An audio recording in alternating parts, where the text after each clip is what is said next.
تاریخی اساطیر میں سے ایک افسانہ ہے، اس کی حقیقت بھی سمجھ لیجئے۔ پہلی بات تو یہ سمجھ لیجئے کہ صفہ عربی زبان میں چبوترے کو کہتے ہیں۔ یہ چبوترا بھی مسجد نبوی موجود ہے، اس کے اوپر 60 70 80 لوگ بھی مقیم رہے ہیں۔ یہ جو لوگ تھے ان کا ذکر قرآن میں بھی ہوا ہے اور تاریخ میں بھی ہوا ہے۔ نہ یہ طالب علم تھے، نہ یہ کوئی تعلیمی مجلس تھی۔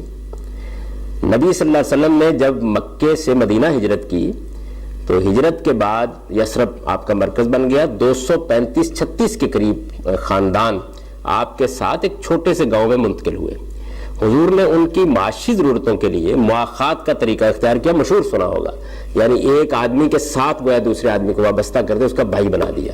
چھوٹی سی ایک بستی میں یہ سب کچھ کرنے کے باوجود بھی کچھ لوگوں کے لیے کوئی بندوبست نہیں ہو سکا، یعنی ان کی معاشی ضروریات کے لیے یہ بندوبست کیا گیا، وہ نہیں ہو سکا۔ اس چبوترے پر مسجد نبوی میں اس طرح کے فقراء سے کہا گیا کہ وہ قیام کر لیں، یعنی ایک مہاجر کیمپ جیسے آپ لگاتے ہیں۔ یہ اصحاب صفہ تھے۔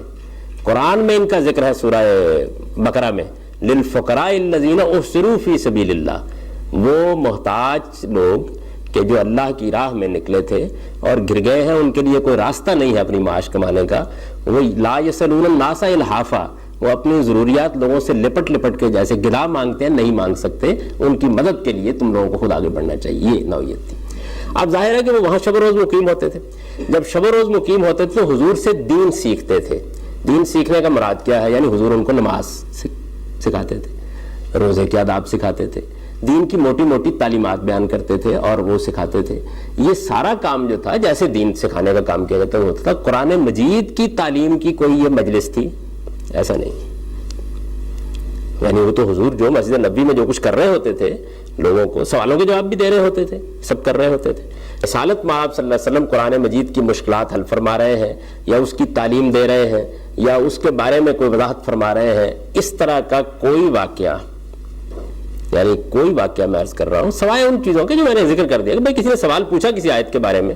اب دیکھیے نا، مثلا یہ معاملہ زیر بحث آ گیا، جیسے کہ بیان کیا جاتا ہے کہ ایک صاحب نے پوچھا کہ یہ قرآن میں کہا گیا ہے کہ جب روزے میں سفید دھاری اس سے الگ ہو جائے تو اس کا مطلب کیا ہے؟ تو کوئی عربی جاننے والا اس کے بارے میں کسی شبہ مبتلا نہیں ہو سکتا، صحابہ بھی نہیں ہوئے۔ ایک سادہ طبیعت خاتون کے بارے میں اگر یہ واقعہ نقل ہو گیا کہ وہ ایک سفید اور ایک کالا دھاگا اس کے نیچے رکھ لیتی تکیے کے نیچے، اور ان کا خیال یہ تھا کہ جب یہ الگ الگ ہو جائیں گے تو روزے کا وقت ختم ہو جائے گا۔ تو ایسی چیزیں جو ہوتی ہیں ان کو تو مثال کے طور پر بھی پیش کیا جا سکتا ہے۔ یہاں صورتحال یہ نہیں ہے کہ کسی اکا دکا واقعے کا اشارہ ہے، یعنی یہ کہا جا رہا ہے کہ یعلمہم الکتاب، وہ کتاب کی تعلیم دیتے ہیں۔ تو تعلیم دینے کا تو ایک عمل ہونا چاہیے نا، جس کا کوئی ذکر ہو، کوئی تاریخی ریکارڈ میں ہو، کوئی اس طرح کی چیزیں ہوں۔ کوئی چیز ایسی نہیں ہے۔ اور یہ میں پورے اطمینان سے آپ سے عرض کر رہا ہوں، یعنی پورے ذخیرہ حدیث کے اوپر نظر ڈالنے کے بعد آپ کو اسی طرح کے کچھ واقعات ملیں گے کہ کسی موقع پر سوال کیا گیا ہے، اس کا جواب دے دیا گیا، کوئی چھوٹا موٹا اشکال حضور نے محسوس کیا کہ غالباً غلطی ہوگی تو اس کی جانب اشارہ کر دیا، اس کے سوا کوئی چیز نہیں۔